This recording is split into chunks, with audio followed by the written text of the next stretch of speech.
Hello everyone, welcome back to एडिव्योरा। तो आज हम कावेरी का चैप्टर 3 विंड्स ऑफ चेंज पढ़ेंगे। ठीक है, ये चैप्टर बात करता है ट्रेडिशनल इंडियन हैंड फैंस की।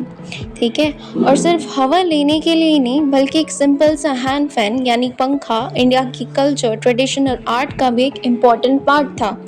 ठीक है, इस चैप्टर में विंड्स ऑफ एक्सचेंज में हम किसी स्टोरी को नहीं बल्कि इंडिया के ट्रेडिशनल हैंड फैंस की एक इंटरेस्टिंग जर्नी को देखेंगे। ठीक है, हम देखेंगे कि पंखा कैसे बना, अलग अलग स्टेट्स में कैसे यूनिक डिज़ाइंस डेवलप हुए और टेक्नोलॉजी के ज़माने में ट्रेडिशनल हैंडक्राफ्ट की क्या इम्पोर्टेंस रह गई है आज। ठीक है, इस चैप्टर में हम ये सब एक्सप्लोर करेंगे। हम इसमें हिस्ट्री, वैरायटी ऑफ क्राफ्टमैनशिप, ये सब चीज़ें जो है चैप्टर फोकस करता है। आइए आगे चलते हैं। अब origin and early use of पंखास। तो पंखा ये जो वर्ड्स हैं ये ओरिजिनेट हुए हैं पंख से, जिसका मतलब होता है फेदर। पहले के टाइम में जो छोटे फेदर वाले पंखे होते थे उन्हें पंखी कहा जाता था क्योंकि ये काफ़ी छोटे होते थे। ठीक है, और इंटरेस्टिंग बात ये है कि सिर्फ ये एक अजम्पशन नहीं है, हमें इसके प्रूफ मिलते हैं आजकल। अजंता केव्स जो है उसकी बुद्धिस्ट वॉल पेंटिंग्स जो है, जो 2nd सेंचुरी सी के आसपास की है, उसमें मिलते हैं, पंखी को दिखाया भी गया है उसमें। ठीक है, ये पिक्चर में यहाँ पे देख भी सकते हो।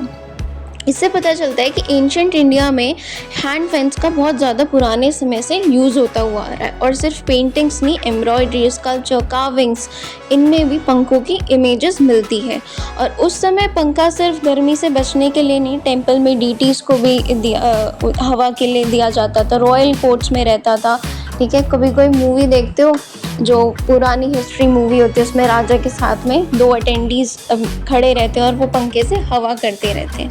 ठीक है, तो उस वक्त पंखा हर साइज़ में मिलता था। ठीक है, कुछ बहुत छोटे होते थे और कुछ इतने बड़े होते थे कि पूरी आर्म स्ट्रेंथ लग जाती थी उनको चलाने के लिए। अब शुरुआत यहाँ पंखा सिर्फ एक यूटिलिटी आइटम नहीं बल्कि इंडिया का कल्चर और ट्रेडिशन का पार्ट बना, बहुत इम्पॉर्टेंट पार्ट बना। अब देखते हैं उसकी कल्चरल इम्पोर्टेंस और वेराइटीज़, इनकी देखते हैं इसके बारे में। अब धीरे धीरे पंखा सिर्फ हवा करने का साधन नहीं रहा, तब कि ये इसकी इंडिया का कल्चर और एक आइडेंटिटी बन गई इंडिया की। ठीक है, टाइम के साथ साथ ट्रेडिशनल पंखा ट्रेड रूट्स के थ्रू अलग अलग हिस्सों में जाने लगे, ये स्प्रेड होने लगी, एक ट्रेंड की तरह पॉपुलर हुए। जैसे आजकल कोई ट्रेंड चलता है, कोई बैग है कोरिया से आया है वो इंडिया में ट्रेंडिंग हो गया, तो ऐसे ही इंडिया के पंखे नए ट्रेंड में आए। ठीक है, और वो हर जगह उसमें पॉपुलर हो गए, काफ़ी ज़्यादा यूज़फुल चीज़ें ही नहीं बल्कि स्टाइलिश और अट्रैक्टिव हैंडीक्राफ्ट के रूप में दिखने लगे ये। लेकिन इंटरेस्टिंग बात ये थी, पूरे इंडिया में पंखा यूज़ ज़रूर होता था पर हर रीजन में अपनी अलग अलग स्टाइल डेवलप कर ली थी। हर विलेज में, टाउन में लोकल रिसोर्सेज होते थे उसके अकॉर्डिंग वो पंखे को डिज़ाइन करते थे। और इस वजह से कहीं बैम्बू यूज़ हुआ, कहीं लेदर हुआ, कहीं केन, सिल्क, ब्रास, सिल्वर, ये सब। और ये मटेरियल्स ही नहीं, उनके डेकोरेशन भी हर जगह अलग होती थी मटेरियल्स के हिसाब से। कहीं पंखा को बीड्स, डेकोरेटिव स्टोन से सजाया जाता था जिस रीजन में और कल्चर में उसको रिफ्लेक्ट करते थे। इसलिए आज हम इंडिया के ट्रेडिशनल पंखा देखते हैं तो हमें सिर्फ अलग डिज़ाइन नहीं दिखते बल्कि हर एक पंखे की उस रीन की हिस्ट्री पता चलती है कि उस टाइम पे कैसे मटेरियल्स अवेलेबल थे, किस क्वालिटी के थे, यानी हर एक रीन की कहानी बताते हैं, उस टाइम की क्राफ्टमैनशिप की कहानी बताता है। आगे हम देखें, अब जब हर स्टेट ने अपनी यूनिक स्टाइल डेवलप कर ही ली तो चलिए पहले देखते हैं राजस्थान के ट्रेडिशनल पंखास, जहाँ पे ट्रेडिशनल हैंड फैन सिर्फ एक यूटिलिटी आइटम नहीं था, यहाँ पे ब्यूटीफुल आर्ट फॉर्म के रूप में पंखे देखे जाते थे। आज के टाइम में ट्रेडिशनल पंखा का यूज़ ज़्यादातर डेकोरेशन, हैंडीक्राफ्ट्स के लिए होता है। राजस्थान इस बात का बहुत अच्छा एग्जाम्पल है क्योंकि यहाँ अलग अलग तरह के हैंड फैन्स देखने को मिलते हैं। सबसे पहले हम देखें तो ये एप्ली के हैंड फैन, इसमें अलग अलग शेप और पैटर्न वाले फैब्रिक्स पीसेस होते थे और कितना कलरफुल बनाए, इसमें पिक्चर में भी देखो अट्रैक्टिव डिज़ाइंस बनाए जाते थे। ये फ़ैन राजस्थान की ट्रेडिशनल नीडल वर्क आर्ट को दिखाता था। दूसरा देखें तो जरदोज़ी हैंड फैन, ये जो था अपनी गोल्ड थ्रेड एम्ब्रॉयडरी के लिए काफ़ी ज़्यादा फेमस था। इसकी जो इंट्रिकेट एम्ब्रॉयडरी जो है इसे बहुत रॉयल लुक देती थी, और इवन जो इसका ये पकड़ने वाला हैंड स्टैंड होता था, हैंडल, ठीक है। अब एक और स्पेशल टाइप यहाँ पे था जो कि टेम्पल हैंड फैन था, ये वाला, जो काफ़ी ज़्यादा पॉपुलर था, और ये ब्रास से बनाया जाता था क्योंकि ये डीटीज़ को चढ़ता था या टेम्पल में काम आता था ये ज़्यादातर। इसका हैंडल ज़्यादा लंबा होता था। और एक जो था पेंटेड हैंड फैन, ये कार्डबोर्ड से बनाया जाता था पर अलग अलग पेंटिंग्स इस पे बनी होती थी, और ऐसे हैंड फैन्स को अक्सर गॉड्स को ऑफ़र किया जाता था। जैसे इस पे भी ये जो पिक्चर बनी हुई है, तो ये ज़्यादातर गॉड को ऑफ़र किया जाता था वहाँ पे। अब इन सब एग्जाम्पल से हमें पता चलता है राजस्थान में पंखा सिर्फ हवा करने के लिए, वहाँ की आर्ट, डिवोशन, क्राफ्टमैनशिप, इन सब चीज़ों का एक इम्पॉर्टेंट सिंबल है। राजस्थान के बाद अब बात करेंगे हम गुजरात की, जहाँ पे मिरर वर्क और बीड क्राफ्ट काफ़ी ज़्यादा पॉपुलर है, ठीक है।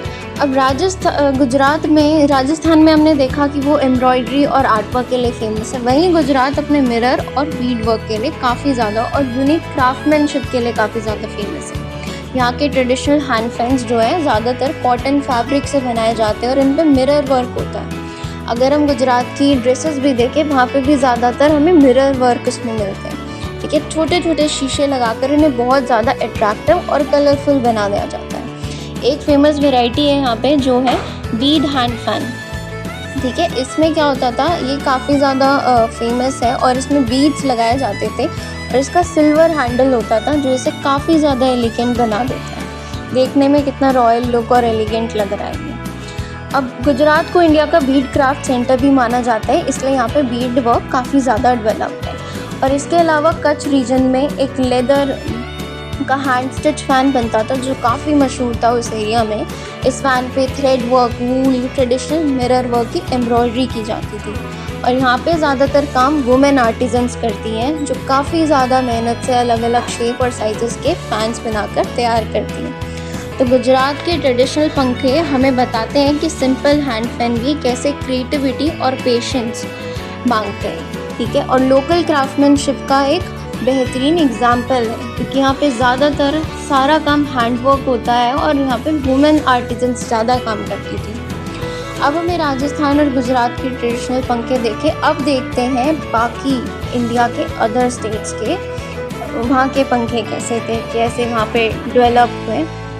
अब इंडियन ट्रेडिशनल फैंस को ना अपनी लोकल आर्ट और कल्चर के साथ जोड़ दिया सारे स्टेट्स ने। वहाँ पे जो उनके पास रिसोर्सेज अवेलेबल होते थे वो उसका यूज़ करते थे हैंड फैंस को बनाने के लिए। और सबसे पहले बात करते हैं बंगाल की। यहाँ पे एक 16 प्लांट के सॉफ्ट वाइट सेंटर से बहुत ही डेलिकेट और लाइट वाइट हैंड फैंस बनाते हैं। ये इसमें देख भी रहे हो, काफ़ी ज़्यादा डेलिकेट हैंड फैंस होते थे। और बंगाल में एक तालपत्र पंखा भी होता था जो पाम लीफ हैंड फैन होता है, वो काफ़ी ज़्यादा कॉमन था, और आज भी वहाँ पे कई घरों में आपको देखने को मिल जाएगा बंगाल में। अब उसके बाद चलते हैं उत्तर प्रदेश। यहाँ के फाद हैंड फैंस अपनी रिच डेकोरेशन के लिए जाने जाते हैं काफ़ी ज़्यादा। इन्हें गोल्डर और सिल्वर जरी वर्क यहाँ पे काफ़ी ज़्यादा फेमस है, और ये सिल्क सैटिन फ्रिल से सजाया जाता है। देखो कितना रिच कल्चर है, जहाँ इस वजह से काफ़ी अट्रैक्टिव दिखते हैं ये चीज़, क्योंकि इन पे काम काफ़ी ज़्यादा होता है। उसके बाद बात करें उड़ीसा, तो वहाँ पे large palm leaf hand fans के लिए फेमस है। वहीं बिहार में बहुत सिंप्लिसिटी से कलरफुल बैम्बू हैंड फैंस बनते हैं, जो वहाँ की ट्रेडिशनल डिज़ाइन और वहाँ की सिंप्लिसिटी को भी दिखाया जाता है, उससे जो है वहाँ की पहचान है। अब हम इन सब एग्जाम्पल्स को देखें तो एक बात क्लियरली समझ आती है कि हर स्टेट ने अपनी लोकल रिसोर्सेज और आर्टिस्टिक स्किल का यूज़ किया, और वहाँ पे हर एक फ़ैन को यूनिक आइडेंटिटी दे दी कि ये बिहार की आइडेंटिटी है, बंगाल की है, राजस्थान की है। तो इसी तरह से इंडिया का रिच कल्चर बन गया, इंडिया का ट्रेडिशन बन गया, एक हेरिटेज बन गया, और ये सब चीज़ें जो है ऐसे बहुत ज़्यादा इम्पॉर्टेंट बन गई, मतलब इंडिया के हेरिटेज कल्चर में। नेक्स्ट अब डिफरेंट स्टेट के ट्रेडिशनल पंखा देख लिया। अब लेकिन सवाल ये है कि आजकल मॉडर्न ज़माने में जहाँ पे इलेक्ट्रिक फैंस, एसी ये सब है, क्या आज भी ये ट्रेडिशनल क्राफ्ट वहाँ पे है या नहीं है? तो ये है कि ट्राइबल कम्युनिटीज़ जो हैं जिन्होंने हैंड फैन मेकिंग को अपना ट्रेडिशनल क्राफ्ट का एक इम्पॉर्टेंट हिस्सा बनाया है, जो कि आज भी है।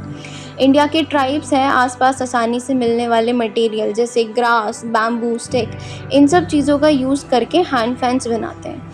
वहीं सिल्क और ब्रास का इस्तेमाल ज़्यादातर जो एंटीक या उसको डेकोरेटिव लुक देना होता है ना, तो होता है।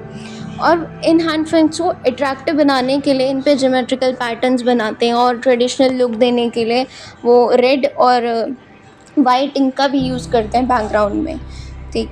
लेकिन समय के साथ क्या हो रहा है अब कि टेक्नोलॉजी काफ़ी बदलाव आ रहा है टेक्नोलॉजी में, ठीक है। फ़ैन्स आ रहे हैं, एयर कंडीशनर्स आ रहे हैं, तो इन ट्रेडिशनल हैंड फैन्स का यूज़ जो है ना वो डेली लाइफ में ख़त्म हो चुका है। अब आप किसी को बहुत बहुत ज़्यादा रेयर देखोगे कि कोई हैंड फैन यूज़ कर रहा है। और इसी वजह से ये ट्रेडिशनल क्राफ्ट जो है धीरे धीरे अपनी पहचान भी खो रहा है, क्योंकि अब यूज़ नहीं होगा तो ऑब्वियसली बच्चों को नहीं पता चलेगा, आगे हमारी फ्यूचर जनरेशन को नहीं पता चलेगा। लेकिन इंडिया का जो रिच ट्राइबल कल्चर है वो इस क्रिएटिविटी और क्राफ्टमैनशिप की आज भी याद दिलाता है, क्योंकि ये लोग उसको फॉलो कर रहे हैं।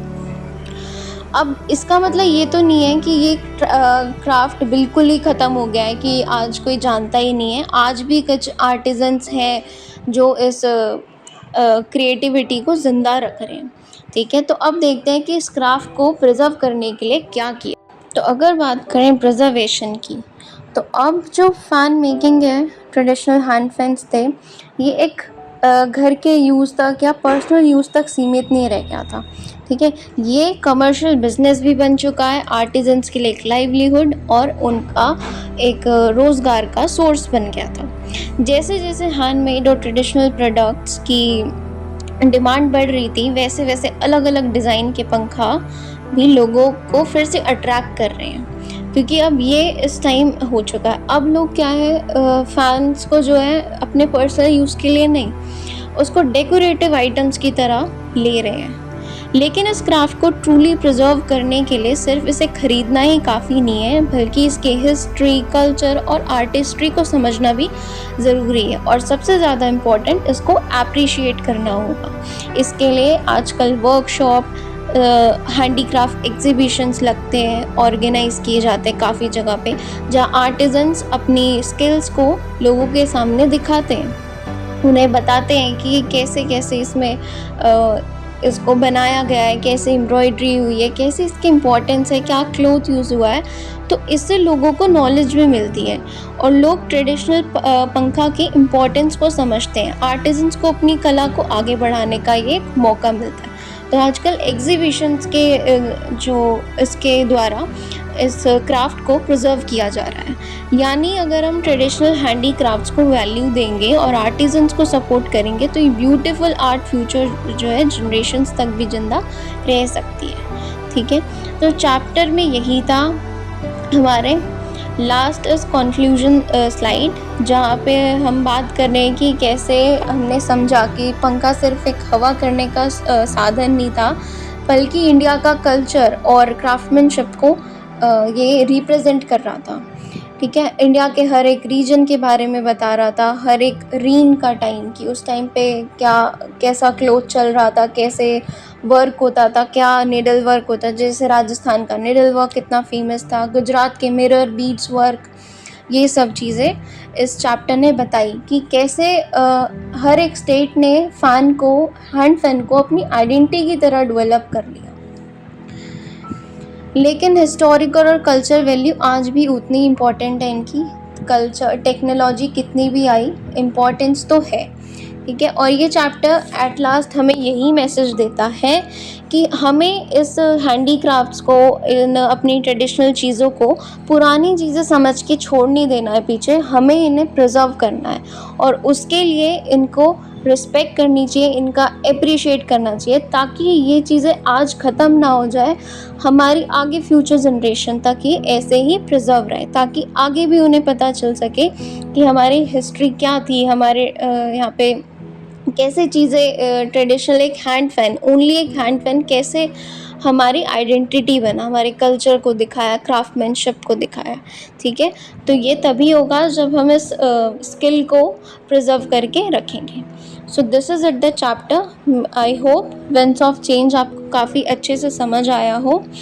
अगर वीडियो हेल्पफुल लगी तो लाइक, शेयर एंड सब्सक्राइब और सपोर्ट एड्यूव्योरा। हम मिलेंगे नेक्स्ट लेसन में। Till then keep learning, keep growing. Bye bye, thank you for watching.